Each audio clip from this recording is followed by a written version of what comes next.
my plea to you is to simply consider the children. Hey, what's going on, everybody? I pray that you guys are well. I ask that you would excuse my voice. As you can hear, I'm a bit more nasally than I normally am, and it's because I'm dealing with a sinus infection and trying to recover from that. So it's affected my voice, and that's all thanks to due to the pollen and the seasons changing here in Alabama. So that's what I'm dealing with. What I really felt compelled to post this video, and quite transparently, I was conflicted because I wanted to post it, and then I didn't want to post it.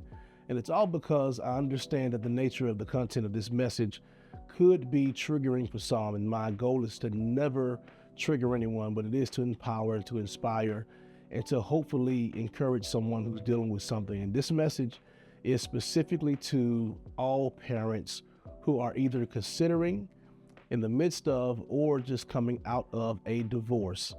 And my plea to you is to simply consider the children. Now, before I start, let me tell you, I'm no psychiatrist, I'm no psychologist, I'm not a relationship expert. I'm simply speaking from experience. And I ask that you would simply just consider the children. I understand that all marriages won't work. I understand that a lot of people are not going to be married for 50 plus years. I understand the dynamic in which we live in today's time. And so people make decisions, people make choices, and sometimes those choices cause splits in marriage. I understand that. And this is not to condemn or vilify either the mother or the father in any relationship or in any marriage for making the decision that suits you. I completely understand that people have to make decisions and make the best decisions for themselves at any given moment. So I understand that. And so I'm not condemning you for that. I simply ask you, mother, and you, father, to simply consider the children. Here's why this is important. Unfortunately, some children are born into the marriage dynamic, meaning when they are born, they only know mom and dad living in one house under one roof and living as a family.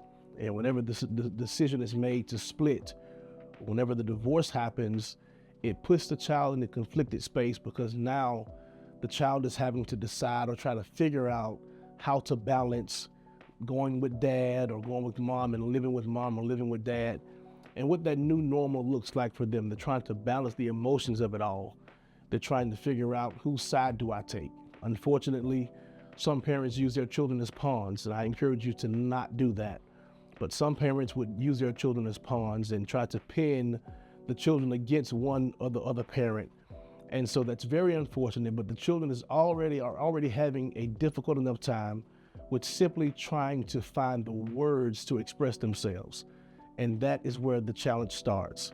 They're trying to figure out how to express themselves in a way that doesn't add any frustration to mom or dad, while watching sometimes the painful separation from both sides and still trying to find a way to get through life themselves. Now, I know you're saying sometimes the children are young, 4, 5, 6 years old, 7, 8, 9, 10, or whatever the age may be, but I guarantee you those children are affected in some kind of way. My testimony is this: my parents divorced when I was 15 years old, and it threw me in a bit of a conundrum because I did not have the necessary skill set or the tools to properly express myself. And this is not to vilify or condemn my own mother or father, because I understand, again, things just simply happen and decisions are made and choices are made. But in that moment, I did not have what I needed to adequately express how I was feeling in the moment. And so I want to ask, on behalf of the children who are dealing with parents who are going through divorce, simply consider the children. Give them space to express themselves. Even when they express themselves and you don't understand, I don't want you to feel the pressure of having to have all of the answers when they ask why this happened, when they ask why can't I go do this, and why can't mommy or dad come back home. Don't feel the pressure to have all of the answers, even though I know that pressure is going to be real for you. But I think the most important part about this is that you give those children space, you give them time, you show them patience as they too are navigating their new normal. And so it's not just mom and dad trying to figure out how to co-parent and how to make that work. And a lot of times you get, things involved with trying to split resources and all of your goods and your owning, the things that you own and stuff like that. And who's going to get the house and cars and all that stuff. I understand that.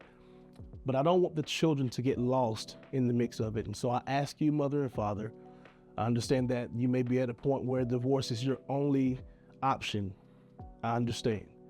I just ask on behalf of the children, the ones who seemingly have no voice, the ones who seemingly get left behind and are often the forgotten ones in this particular scenario, that you would simply remember the children.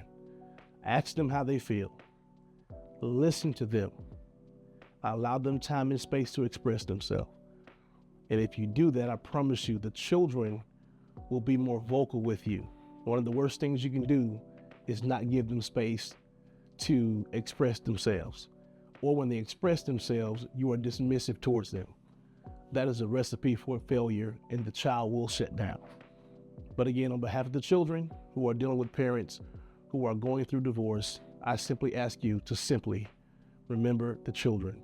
I'm praying for you. I'm praying for your children. And I pray that you have the patience and that God gives you the skill and God gives you the way to make all of this work. All right? I love y'all. Y'all have a great one. Be blessed.